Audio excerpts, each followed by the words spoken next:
Bienvenue dans Lumière féminine, un espace où l'on met des mots sur ce que l'on ressent mais que l'on garde souvent pour soi. Moi, c'est Ingrid et je suis heureuse de vous retrouver aujourd'hui pour un nouvel épisode. Aujourd'hui, j'avais envie de parler d'une pratique qui a pris une place particulière dans ma vie. Une pratique qui m'a appris quelque chose de précieux, c'est ralentir. Et honnêtement, je pense qu'on en a tous besoin, parfois, parce qu'on vit dans un monde qui va vite, même parfois trop vite. On court souvent sans même s'en rendre compte, pas forcément physiquement, mais des fois intérieurement. On pense au lendemain, à ce qu'il faut faire, à ce qu'on n'a pas terminé, aux responsabilités, aux messages, aux attentes, aux inquiétudes.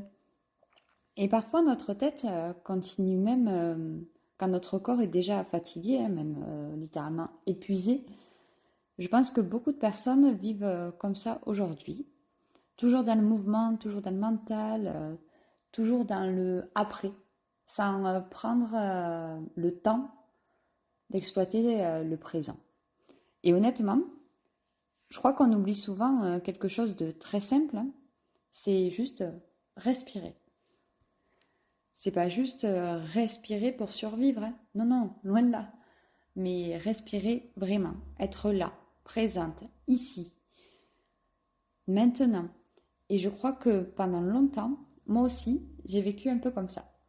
À avancer, à penser, à faire, à foncer tout droit sans jamais me retourner, sans toujours écouter ce qui se passe à l'intérieur.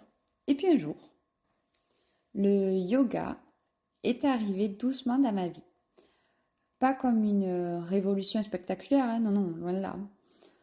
Pas comme quelque chose qui allait tout changer du jour au lendemain, hein. Mais plutôt, j'ai pris le yoga comme une invitation à ralentir. Alors que j'avais déjà par le passé, je faisais déjà du pilate, mais le yoga a cette façon particulière qui, je pense même, qui m'a attirée vers cette pratique. Ce n'était pas seulement le corps, ce n'était pas uniquement la souplesse ou les postures, hein, c'était surtout le calme. Cette idée qu'il pouvait exister un moment où l'on arrête enfin de courir intérieurement. En fait, c'est comme si ça me créait un espace où l'on n'a rien à prouver, rien à réussir, rien à performer. Vraiment, juste être là et vivre ce moment présent de sérénité, en fait. Et honnêtement, je crois que j'en avais vraiment, mais alors vraiment besoin. Parce qu'on peut parfois vivre tellement dans sa tête qu'on finit par oublier son propre corps, hein. Vous savez, on réfléchit beaucoup, on anticipe, on imagine, on analyse. Et parfois, on ne remarque même plus quand on a des épaules tendues, la mâchoire serrée, la respiration courte, les tensions qui s'accumulent. Comme si le corps portait silencieusement tout ce que l'on ne dit pas. Et c'est quelque chose que le yoga m'a appris doucement. Revenir dans mon corps. Pas pour qu'il soit parfait, hein, parce qu'à côté de ça, je fais quand même de la danse et de la musculation depuis des années.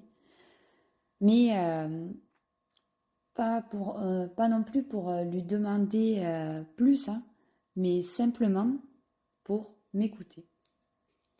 Je crois même que parfois on oublie que notre corps est vivant, qu'il ressent, qu'il absorbe aussi nos émotions, le stress quotidien, la fatigue, les inquiétudes, les périodes compliquées. Tout ça peut rester quelque part dans le dos, dans les épaules, dans la respiration.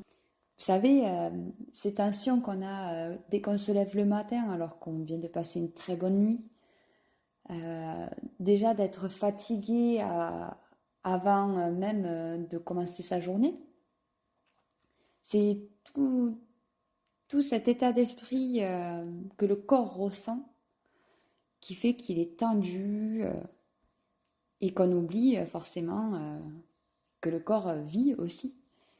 Et je trouve ça presque étonnant parfois qu'on prenne soin de tellement de choses autour de nous, mais pas toujours de cet endroit qui nous accompagne pourtant chaque jour, hein, notre propre corps. Et c'est là que le yoga a commencé à changer quelque chose pour moi. Pas d'un coup, mais pas parfaitement non plus, mais plutôt doucement. Parce que le yoga m'a obligée à m'arrêter, à ressentir, à écouter. Et honnêtement, au début, ce n'était pas toujours facile, hein, loin de là. Et je ne suis toujours pas la meilleure au yoga, hein, bien évidemment. Je suis qu'au stade de débutant. Mais ça m'a appris beaucoup de choses. Parce que c'est quand même des exercices de respiration aussi. Ce n'est pas que du sport physique, parce qu'on peut mettre le yoga dans la catégorie sport aussi, hein, sport détente. Mais c'est être avec soi-même. Ce n'est pas toujours confortable. On découvre parfois à quel point on est tendu, on est fatigué, même déconnecté. Mais justement, c'est peut-être là que commence l'écoute. Et j'ai envie de dire quelque chose d'important, parce qu'on parle souvent de yoga uniquement comme d'un travail intérieur, mais il y a aussi le corps. Et ça compte.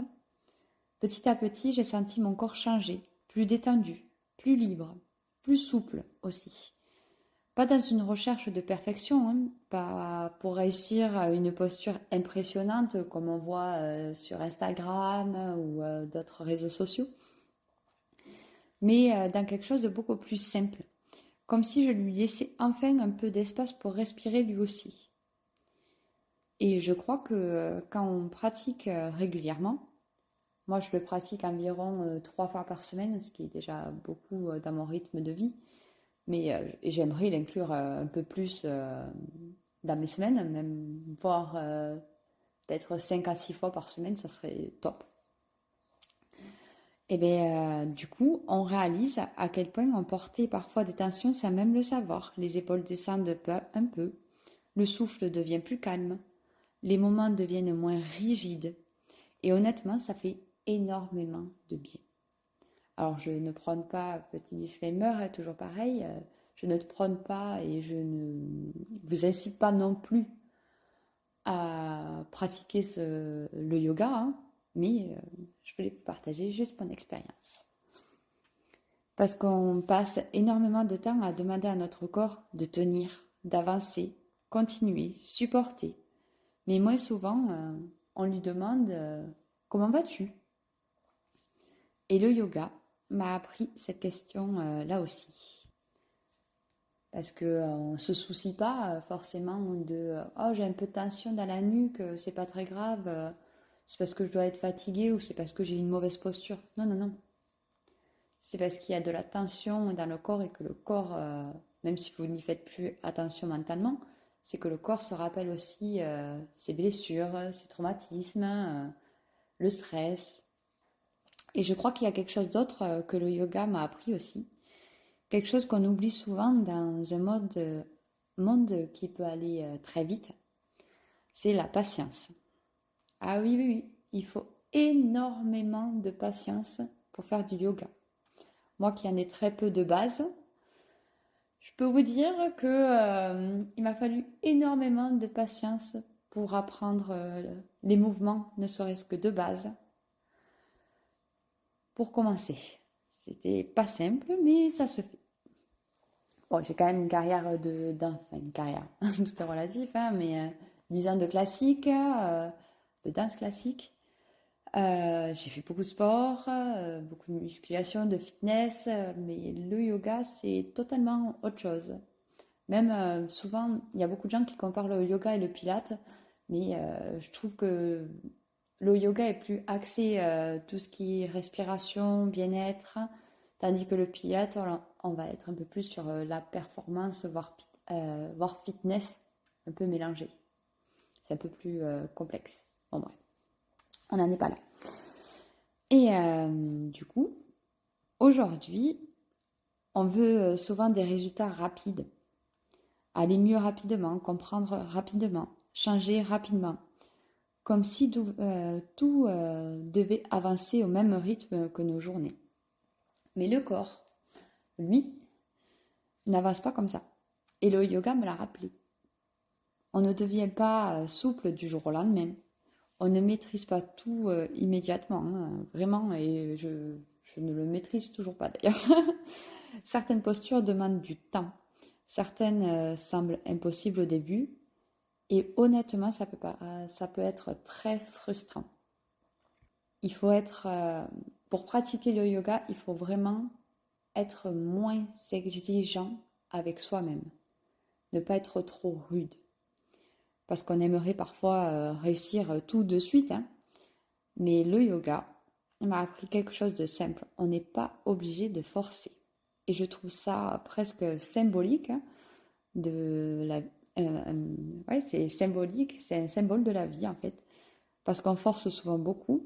On force des situations, on force des réponses, on force parfois même notre propre énergie, hein, alors que certaines choses ont simplement besoin de temps. Dans le yoga, si l'on force trop, le corps nous le fait comprendre immédiatement. Et je trouve cette sagesse magnifique parce qu'elle nous rappelle écouter est parfois plus important que contrôler. Avancer doucement, ce n'est pas échouer. Respecter son rythme, ce n'est pas être en retard. Et honnêtement, je crois que j'en avais besoin d'apprendre ça ces temps-ci. Quand je parle de sagesse, je ne parle pas de perfection, hein, loin de là. Je ne parle pas d'être toujours calme, toujours alignée, toujours sereine, parce que la vie n'est pas comme ça, bien évidemment. Moi non plus, d'ailleurs. Mais je crois que le yoga m'a appris une autre façon d'être avec moi-même. Plus douce, plus attentive, plus présente. Dans beaucoup de pratiques, on cherche parfois la performance, comme la musculation. Les trois quarts des gens font de la musculation pour le côté performance du développement du corps, je veux prendre de la masse ou je veux perdre du poids. C'est vraiment un objectif. Mais, mais dans le yoga, j'ai découvert quelque chose de différent. C'est observer, ressentir, être là sans forcément juger. Et honnêtement, ça peut paraître simple, mais ce n'est pas toujours évident. Parce qu'on est souvent très dur avec nous-mêmes. On critique notre corps, nos limites, notre fatigue, nos émotions. Comme si nous devions être davantage, toujours être le plus fort, plus efficace, plus parfait. Et le yoga, vraiment, ça vous met un stop à tout ça. Ça m'a montré une autre possibilité, celle d'être avec soi, sans être constamment contre soi. Accepter qu'un jour le corps soit plus fatigué, accepter qu'une posture soit difficile, accepter qu'on ne soit pas toujours au même endroit intérieurement. Et je trouve cette idée très belle parce qu'au fond, le yoga ne m'a pas appris à être parfaite, il m'a appris à être plus bienveillante. Et je crois qu'il y a aussi quelque chose qui m'a profondément touchée dans cette pratique, c'est le silence. Pas forcément le silence autour de nous, hein, parce que moi je le fais avec des vidéos YouTube de Marine Chapon, qui est super. Elle a fait une playlist avec que des vidéos pour débutants. Je vous la conseille, elle est super bien. Elle nous apprend super bien, elle explique surtout super bien. Mais du coup, pour revenir au silence, c'est un silence parfois intérieur. Parce qu'on vit souvent dans nos pensées, et je pense que beaucoup de personnes se reconnaîtront. On pense énormément, on imagine, on analyse, on rejoue certaines situations, on anticipe l'avenir. Et parfois, notre esprit ne s'arrête jamais vraiment, même le soir, même quand tout semble calme. Et honnêtement, vivre constamment dans le mental peut devenir extrêmement épuisant. Parce qu'on finit parfois par vivre davantage dans nos pensées que dans le moment présent. Et c'est là que le yoga m'a surpris. Parce qu'au milieu d'une respiration, d'un mouvement, d'une posture, il y avait parfois quelques secondes de calme. quelques secondes où je n'étais plus dans demain, dans hier, dans les inquiétudes, dans le trop-plein, mais simplement ici et maintenant. Et je crois que ce sont ces mouvements-là qui m'ont le plus marqué. Pas la posture parfaite, hein, parce que je ne suis pas au stade de Marine, hein, dont je vous ai parlé tout à l'heure, qui est très très forte. Mais ça m'a pas appris non plus la performance, hein, mais cette sensation de revenir dans l'instant. Et honnêtement, ça fait beaucoup de bien. Avec le temps, je crois que le yoga est devenu quelque chose d'un peu particulier pour moi. Pas une obligation, hein. Comme je vous ai dit, j'en fais que 3 fois par semaine.